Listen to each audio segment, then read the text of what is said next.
Hi friends, this is your pal Scott Garibay, and today we're going to talk about Dungeons & Dragons. We're going to talk about fudging dice, and we're going to talk about Knigobi.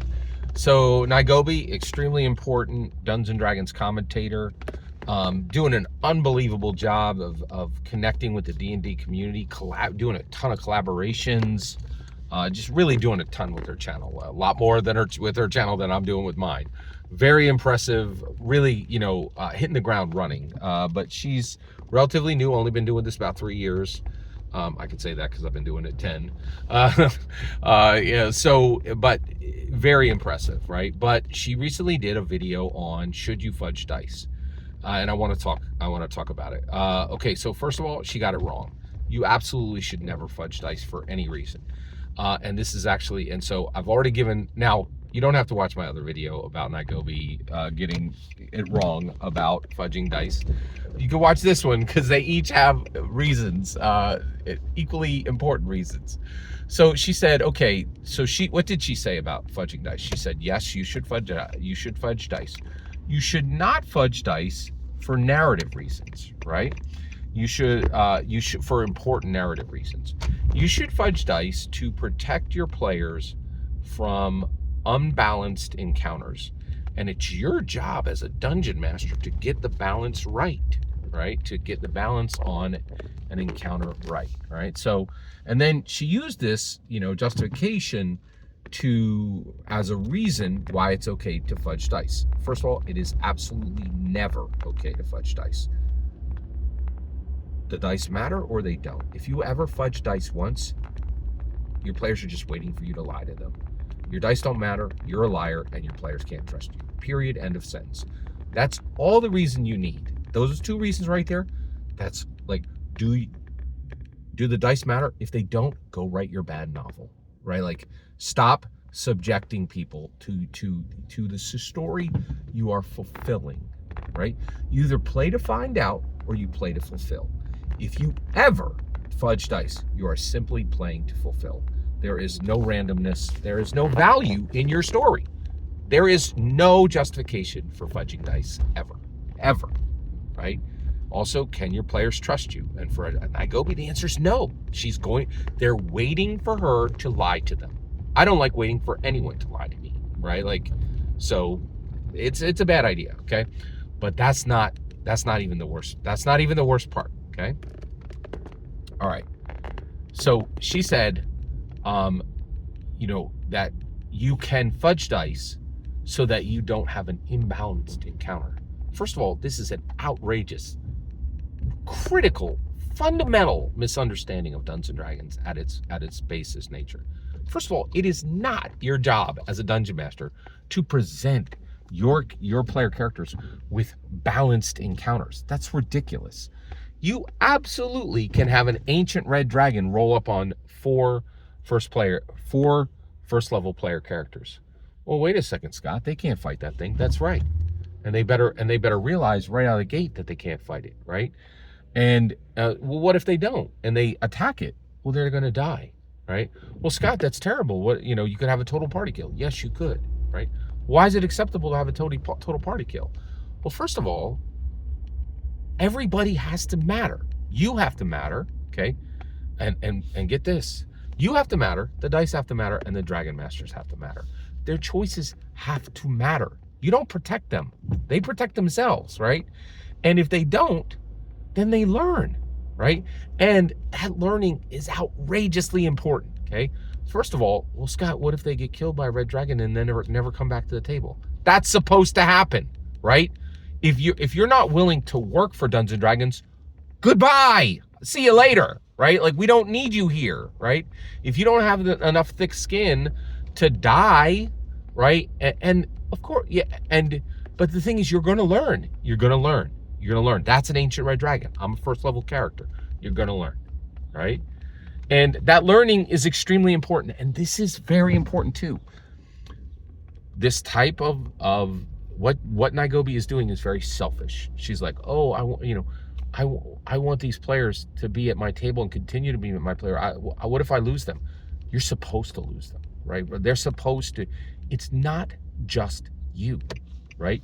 You are preparing them for a lifetime of Dungeons & Dragons, not just your table, okay? They may die at your table, get frustrated, leave the game for 3 weeks, 3 months, or 3 years, and come back with another dungeon master. And when they do, they're gonna know what a red dragon does, right? And they need to learn, right? Your job is not to give them balanced encounters. Their job is to learn what an ancient red dragon is, right? And so this, and the other issue is, again, right, if you're just only presenting balanced encounters, then you know what's going to happen. And this is the problem. There's so many people who are just playing to fulfill, right? Stop playing. If you want to do this, if you want to tell, oh, we need to have the story move forward. If you want to have the story move forward and you're not willing to let the story go where Dragon Masters are going to take it and where the dice are going to take it, you're not playing Dungeons and Dragons. Just go write your bad novel and be done with it. And leave us very nice D&D community people alone, okay? So I still love Knigobi's channel. I still think she's a great dungeon master. Why am I giving her a pass? She's 3 years in, right? Like, she just doesn't know any better, right? It's just inexperience. It's just inexperience. She's not stupid. She's not, being, well, I do think there's a level. She is being cruel to her players. This is a level of cruelty which I think is not acceptable and extremely inappropriate, but it's not intentional cruelty. I truly believe it is cruel to fudge dice against anyone. And the reason why is you're lying to them. I'm against lying to people. You should not lie to people, right? That's the other thing is I'm amazed this question continues, right? The question is, do you lie to people? If the answer is yes and you justify it, you suck as a person. You suck as a person. And this is why I love Dungeons and Dragons, right? Now, does that mean Knigobi sucks as a person? This aspect sucks. She doesn't suck as a person, but this sucks that she's justifying lying to people, right? And I'm so sorry because I know I'm going hard on this. I know this is tough, okay? But you just cannot, this is such a simple question. Do you justify lying to people, right? The answer is no. The answer is no. The answer is no, right? No.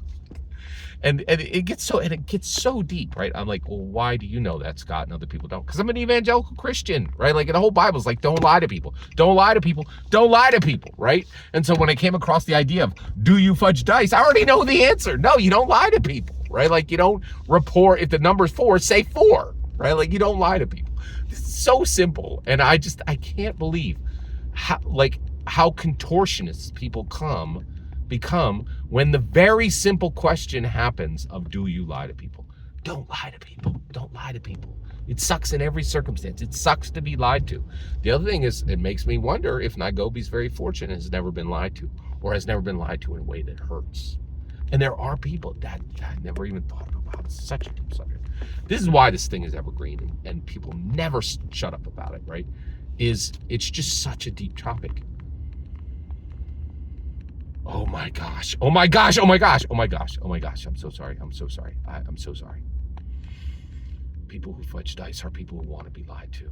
There's a whole world of them. Oh my gosh. I just realized that. This is why I can't quit Knigobi's content. I just realized. People who fudge dice are people who want to be lied to. The world is filled with them. The world is filled with them. Filled with them.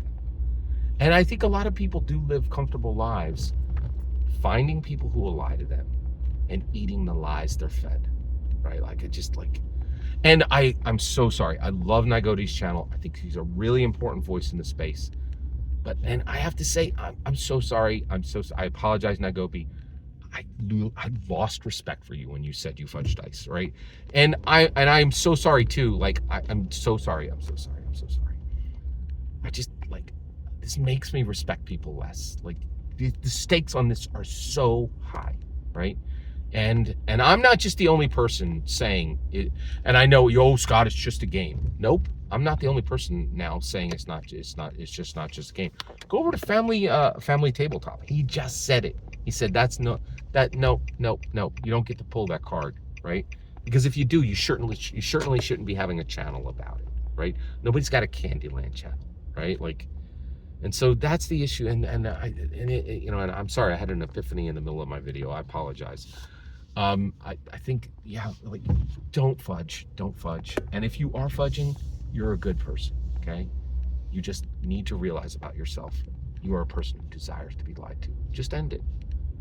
And the problem is, you're not just going to stop fudging dice. You're going to cut people out of your lives who you've been seeking specifically to lie to you. If you fudge dice, it's a huge problem.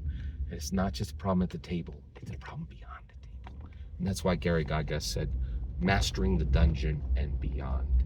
We play Dungeons and Dragons to learn about ourselves. Sometimes we learn some harsh truths. Every single word you just heard in this video is my humble opinion. Absolutely nothing more, absolutely nothing less. The important part is when I get to hear your humble opinion. When you get in the comments and send your traffic. Please consider liking and subscribing, and have a fetch millennium.